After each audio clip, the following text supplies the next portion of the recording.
Alright guys, here we go with another live trading recap video where I show you my live trading for the day. So you can see right here, 10 seconds to the bell, I'm watching a few stocks, ANY, CNIT, and CCIH. Both of these stocks already have a lot of pre-market volume. And look at that. Look at all of that volume pouring in. Looks like I tried to get in at 4. Got rejected. This is his order limit price. I don't know what exactly that means. Probably a good thing, just because I more than likely would have lost on this trade, because I would have just bailed out. I wouldn't have waited for this pullback to happen. I would have sold it. And so you can see right here, it's trying to test that level, that $4 level, and I'm hovering over the buy button. Just watching the time and sales, watching the level 2. You can see all the buying and selling. Look at that. Already 2.6 million shares of volume. This is definitely a very active stock, just like CCIH is. I'm watching that as well.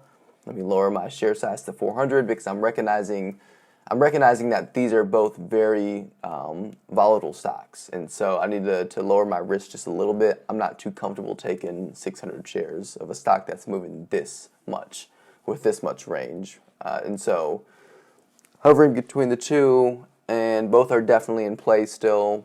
Even though CNIT, that's up on the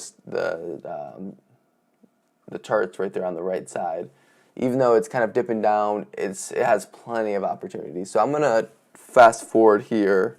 I'm gonna fast forward here just a little bit to maybe when I got in, or I tried to get in. Okay, so you can see right here. Let's see where I'm. Okay, CCIH. I tried to get in 400 shares at $4. Not enough buying power. Okay, so whatever, you can see right there, it's making an excellent move. That would have been a nice win, but not enough buying power. So that's just the way the cookie crumbles with a small account. Look at that. So frustrating. So I don't know what I'm doing, honestly. I don't know why I just put it at 450. I have no idea what I'm doing. So clearly I'm forgetting that I don't have enough buying power.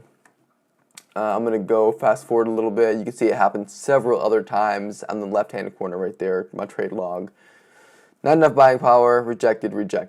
And you can see that CCIH is just making a killer move. I'm going to fast forward here even further to my first trade. Okay, so my first trade was on Craig. Let me try to get in the right spot. Okay, so I'm just going to stop here. So I pull up Craig on the charts, and I go ahead. Okay, let me see what's happening here. I think I'm looking for the break of that, the candle, the break of the previous candle's high. And so that would be 360. So now I'm just waiting for it to happen. You can see right here. Here's some buying going on. Okay, here it's picking up. So I get in. Boom. What's gonna happen here? What's gonna happen? Okay, and I go ahead and I sell on the ask. Just selling the ask. Quick $20, whatever. You know, $9, $10 commission. So I walk away with $10. But that's better than a red trade. I would rather be green $10 than red $10, right? So Craig ended up not really working out too well, I don't think. I'm glad that I sold it when I did. So my next trade was, you can see I'm pulling it up right here, CCCL. And I'm quickly probably going to jump in. I think I get in at $4, I believe, which is pretty high based off of, you can't see the chart right now, but it's kind of high. It's a high entry, but there's a lot of volume. Look at that. Pops up, pops all the way back down. I mean, it happened so fast you probably missed it. Let me just back up a little bit. I mean, the stock is it's moving so fast. And this is a perfect example of how fast stocks can move. So I'm watching it, $4 breaks, boom, I'm in, up, like $70, and then immediately down $60 to $80, $124. I mean, it just happens so fast. So what can I learn from that? And at this point I'm thinking, okay, the high there was 460. Well, looks like I'm probably going to try to get back in at $4. I don't know what I'm thinking there. So So yeah, let me just go ahead and fast forward to my next trade, the big winner for today. So let's see. So you can see CCCL right there. You can see that the chart right here, how it just goes up to 425 and just gets rejected so hard. It comes all the way back down. And then, 3 red candles in a row. Pretty much it's back to where it opened, and there's no recovering from that. Too many traders see that and they're backing away. They're like, no way. I'm not getting back into this stock, because they were probably burned too, or they broke even, or they got away with just enough profit, but it was still scary though, So in my situation, lost $120 on it, but well, how much did I lose on this? So I got in at $3.99, sold at $3.79, 20-cent loss. Okay, so not awful, but still put me right in the day. So I'm going to fast forward here to, let's see, Delt. Okay, so here's the good one. So Delt,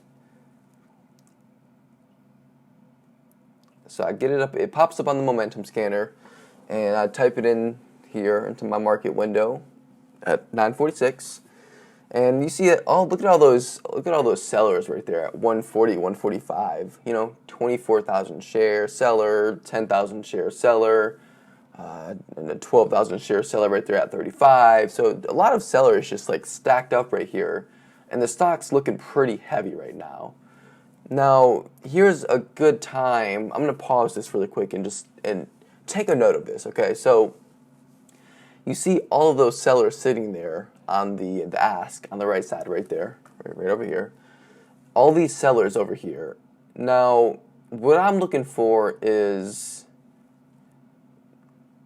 you can't see the chart right here. It's on a different screen of mine, but the daily chart looks good, and it has a lot of room. It has a lot of potential to really break out. And so what I'm looking for are these sellers to move out of the way. And so I'm going to resume here. You'll see the buying coming through. Here's the buying. Here we go. We're getting up there. I'm watching it. I'm getting prepared. Look at me. I'm hovering over the buy button, and I'm prepared to buy at 145, 500 shares, okay? Because the moment these sellers move, more than likely we're going to see a nice pop, okay? And a lot of traders are going to see that. They see it on the momentum scanner. It's popping up, and so they're going to jump in, just because of FOMO. They want to get in on the momentum, and so they hop in, and that adds even more volume, and that makes it go even higher. And so let me resume it here. You can see right there, boom, going, 145, okay. There he is again, and he is broken. There we go, okay. So I missed it. I don't know what I was doing. I have no idea what I was doing. I think I just kind of second guessed it, because what I thought, I'm going to go back right here just a second. When I saw this, originally you see it going down right here, right? 19,000 shares, 10,000,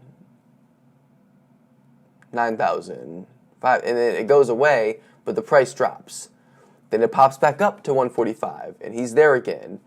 And so to me, it almost kind of seemed like a hidden seller that had a much bigger size, and we just couldn't get through them, because you see all this buying going through right here. So I thought, I don't know, I feel like this isn't going to really break. And so I just kind of, I held back, and I didn't take the entry like I should have. And sure enough, it breaks, and the moment it does, you see that nice pop. All the short sellers are covering, and so that's adding even more volume. All the long traders are buying, and so that's adding even more volume. And you can see right here, it's about to go into a halt. I'm trying to buy. I'm thinking, okay, I really need to get into this. Boom, I'm in. So that's good. Because the good thing about getting into, and I do this pretty often, I'll try to buy, and you can always tell when a stock is about to be halted, because you can look at the time and sales right here, the tape. And what am I doing? What's this? Oh, I think I'm looking up to see if I'm trying to see if there's news on it, on Delt. And so I'm going to just fast forward. And so right here, you can see all the red that happens before the stock is halted, and the price sort of just gets pinned in one spot, and you see all this red, and that's how you know it's about to be halted. The price just sort of gets pinned there, and that's a perfect opportunity, and you see like a lot of buyers stacked up right here on the bid before a halt as well. And so it's a good opportunity to try to get in, just because typically stocks that are halted going up like this tend to open up higher. It's pretty rare that they open up lower. It happens, but you know, if they do open up lower, it's because it just really isn't that great of a stock, and traders recognize that, and so they kind of just go away from it. Or maybe it doesn't have news, or maybe, you know, I don't know. I don't know what else would cause that, but sometimes even if it does open up lower, it still breaks through the highs again and ends up going back up to high day. So anyways, I'm going to go ahead and fast forward this right here. The halt was at 47.05, and this is actually a 10-minute halt, and so I'm going to fast forward to 57.05, and so you'll see that I'm holding 500 shares, okay? Not a lot. That's not, I'm going to pause really quick. That's not a lot of shares. 500 is a very, very small position.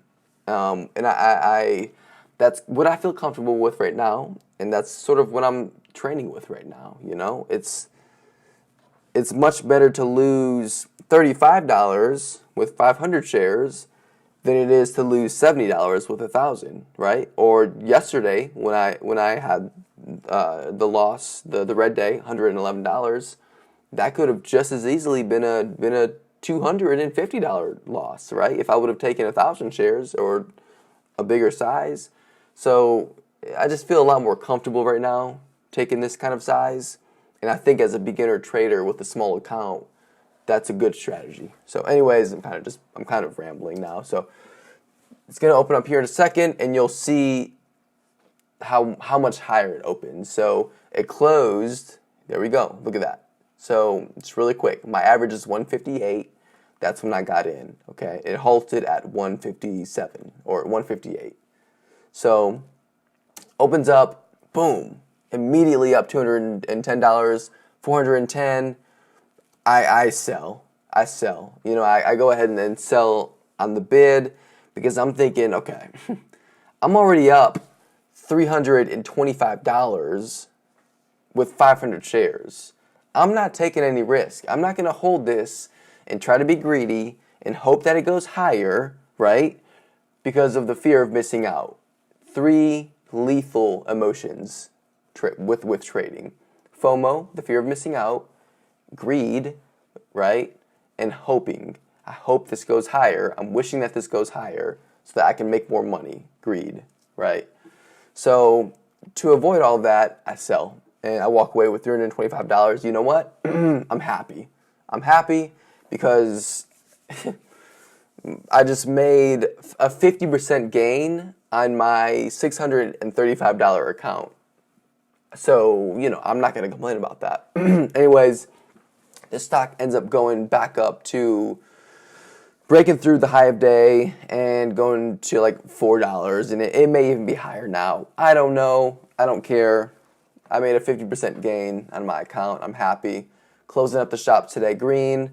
And yeah, so that's it, guys. I hope you enjoyed that live day trading recap. I'm trying to be more thorough with these trading recaps just so you guys can really get like a more in-depth understanding of what I'm doing, why I'm doing it. Plus, it helps me to analyze my trades as well. So, anyways, guys, thank you so much for watching.